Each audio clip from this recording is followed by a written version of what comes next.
Alright guys, so we are back. Round 12 review. First of the bye rounds, scored 2000, which honestly I can't be mad about in a bye round. I've had rounds where I'm like scoring 1800, so I'll take it. Not too bad of a week, quite honestly. A lot of good scores. Alright, I should have loaded this up beforehand. It's going to take forever now. Alright, can I see my team, please? It's going to have trades done. Alright, yeah. Well, I'm going to change those trades anyway, so just reverse that. Alright, so going through a couple of players. In defense, we had Laird, who put up a good game, got a good lot of the ball. I mean, it was just a good game. Kind of just what everyone wanted and why Laird was, I'd say he was a lock in almost all actual competitive teams at the start of the year. Lloyd won at 8, you take it. Last week he had his big score. This week, still a good score, just not as big. It's pretty much his average. Short, still getting, what's the word? I can't think of the word, but his scoring's worse with Hooley there. If Hooley was to go down, I'm not going to say I'll celebrate, but definitely wouldn't not celebrate. Yeah, it's a shame because he was doing so good without Hooley in. But he still has he's put up a couple of good scores. I think he tonned last week, didn't he? I feel like he did. Yeah, 106. He's still serviceable. I don't think you need to trade him. I think a lot of people have Ridley here, and I think that's a bigger issue. But, you know, it is what it is. Stephen May, 106. He tonned. I think is that back-to-back weeks? Or did he have like 99 last week? 90. I'm thinking of the 95. It's good, 106 from someone who's really a bargain to bring in. I think I brought him in at like just 400. That's great. Had to field Butts and Highmore. I think Butts was in the best 18, but honestly I can't remember, and I'm not doing the math. Highmore has just turned to nothing. He's the injury sub, and I think he's going to be the permanent injury sub, which just isn't good for scoring. Because you're just not going to have enough game time, and the scaling is not going to be nice to you if you don't have a lot of game time. So anyway, we'll just do this, and I trust Jones a lot more than Highmore, and just a bit more than Butts. Is this going to work? Probably going to trade Butts this week. He dropped a little bit more than I thought he would. I thought he'd still be like closer to 290 than 284. But it is what it is. I'll take it. He's been serviceable all year. It's just now, yeah. Scoring's just not keeping up. Took McRae captain. I mean, yeah, I wanted to take Steele captain, but my brain just was like, no, take McRae. If I saw that McRae had a bad previous record at Optus, I probably would have taken Steele. I didn't see that until like 10 minutes before the game, and then I was like, oh no, I shouldn't have taken his score, but 129, I'll live with it. It's over 125. Lions, I was close to taking this, but I knew that between these three, someone would score higher. Walsh was also in consideration, but not seriously in it. Yeah, it was between these three, really. I knew someone would beat it. But yeah, Steele, good game, 140. St Kilda's kind of just on and off. It's a week-to-week basis with how good they'll be. I think they just need to embrace Jack Steele is their best player, like, by far. Like, stop trying to say that Brad Hill's a competent AFL player. He's really not. Merritt, 137. He's on track for this every week, it feels like. And it's just, does he perform in, like, the third quarter is whether he gets it or not. Walsh, 124, he started the game, I thought, oh no, I've missed out on another 200. He was on like, I want to say like 85, 88 at halftime, something around there, high 80s, and I was like, oh no, it's going to be like a 160 score or something like that, and I've missed it. Luckily enough, somehow he cooled down against like a no West Coast midfield. Yeah, I'll take it. And West Coast got the win, so I'll take that as well. Brayshaw 120, perfect for a bargain. He was 450 when I brought him in. Take that. He's averaging 101, pretty much 102 if you scale up. And 120, take it. Perfect, it's fine. Poulter 89, he's still scoring good. He should easily get to 330, 340k. I think around there is where you trade him. He's probably going to be everyone's way to a last mid. Maybe it's Bont, maybe it's Oliver. For me, it's Bont. Or he could be the way that you get to your last forward, like for me, Dangerfield. This Poulter's going to be very big for a lot of teams coming down the end of the season. Bianco went early on him. It's paid off. Like the one time this year, it's actually paid off. Hopefully, saying that doesn't jinx it, and he puts up like a bad score this week. He is against Melbourne, so doubt he gets a lot of the ball. And they fired Buckley. Maybe, I don't know. Hopefully, it's not too bad. His break-even's also like negative. I want to say like close to negative 100. I don't think it is, but I think it's close to it. I think maybe like negative 80. Collier Dawkins, trash. He's definitely out of the team once their mids get healthy. Definitely out. Even when he was playing good, his job security was iffy because he wasn't as good as the other mids. Now that he's really dropped off and he's practically doing nothing out there, he's definitely out.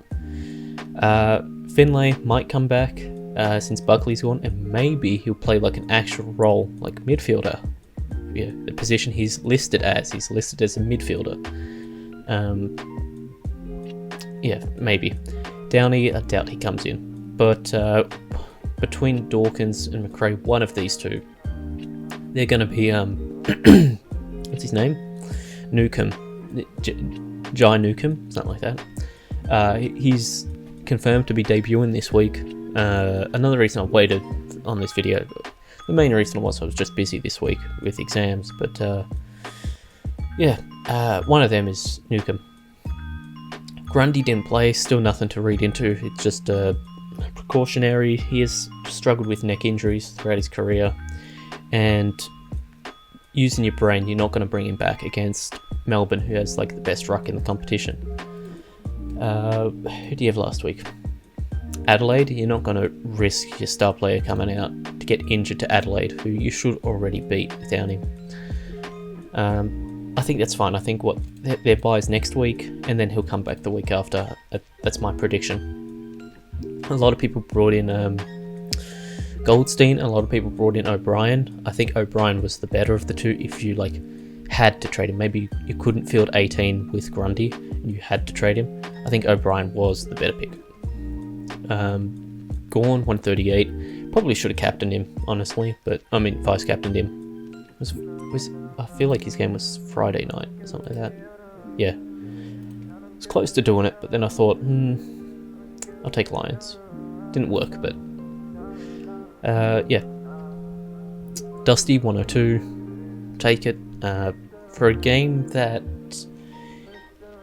his effort was kind of spread. He there wasn't really a period where he looked like he was trying. It was just kind of throughout the game. Every now and then he'd pop up. He does like the what's it called? I can't remember. It's the Aboriginal game, but it does have a name to it. I just can't think of it. He does like that game. I think it's probably the closest the AFL has to like an all-star game, which I think they should just do an all-star game. Rowe 32, trash, terrible. He's out this week. Waitman 80, did good. He did miss one shot from right in front, which probably would have pushed him up to about an 85, 86. But you take it. It's not too bad. Waterman 57, definitely better than what I thought he'd get. When I saw Rowe 32, I was like, oh, okay, this is setting up to be another 30. It wasn't, so that's pretty good. Madden didn't play because Leicester came back, then Leicester got hurt, so maybe he comes back. But there's another dude injured on Brisbane's list whose name I just can't think of. But he's also coming back. A defender. So this looks like this pretty much is what we're fielding this week. As for trades, I know this is definitely happening. I know Butts is out and I know Rowe's out. I don't know if I'll make trades before the game tonight because no one in the game tonight is really that relevant to my trades. Dangerfield will be in a couple of weeks, but not right now. Oh man, burping up a storm in here. Alright, so defenders. This could be a lot of people's way to get their last defender. For me, it is literally that. I want GWS, and it's going to be Lockie Whitfield. He's my final defender for now. We'll see if I have to trade May or Short. If I do have to trade one of them, it will only be one of them. I'm definitely not trading both. The only reason I'd see trading these two, one of the two, would be Short, and maybe Hooley just keeps impacting his score. This drops to like below 90, then you have to trade him. I think May's fine. I'm starting to lose my voice as well. I think May was fine over the week, over the last couple of weeks. It's just he's a lockdown defender in a way, so it is what it is. I feel like I'd do this. And then I was thinking about bringing in Josh Kelly here, which would mean the last mid is Bond, which is what I planned for. Kelly's below his price is below his average. Am I right? He's good value for his price. He's played midfield for like the last 5 weeks. Look at this average, man. This 5-round average is looking really juicy here. He's been going up in price all of these weeks. His break even's not too high. I think it's like 110. He can hit that. As far as I've heard, just through Discord messages and the little pop-up story here and there, he was playing forward because he was nursing a calf injury that happened in the off-season. I wish there was an official source for that. It's kind of just going word of mouth, but it does sound kind of right when you think about it. So for now, we'll go with this. Again, I'm probably reversing this because I just haven't had time to, like I said, university's hard. I've got exams all the time. So I have to sit down and think about it, see who I want to bring in. It's probably going early on Newcomb, however you pronounce it. Bringing him in gives me extra money in the bank. Next week, I want Langford. Definitely want Langford in. I will move heaven and earth to bring him in. And I'd like to get Bont in. That's what I'd like to do. Whether I can or not, we'll see. But if I can pull some magic of Poulter to Langford and Bianco, Dawkins, McRae down, everyone here, like a 10-person trade just to get Bont in, I'll do it. I think Oliver is better than Bont, but I think Bont has higher scoring potential. In saying that, yes, the other one has had a 200. But I think, Bont, he's just really good to watch, Bontempelli, honestly. He's probably going to win the Brownlow as well, so there's that. But yeah, that's the team for this week. Like to know how all of yous are going. It's next week, which is the terrible bye, which like every team has. So let me know how yous are all preparing for that, and if yous are using all your trades this week. And on that point, actually, don't use all 4. I don't see a reason to use all 4. They gave you extra 2. Use them for injury cover, not for upgrading or sideways trading. But yeah, until next time, tasty out.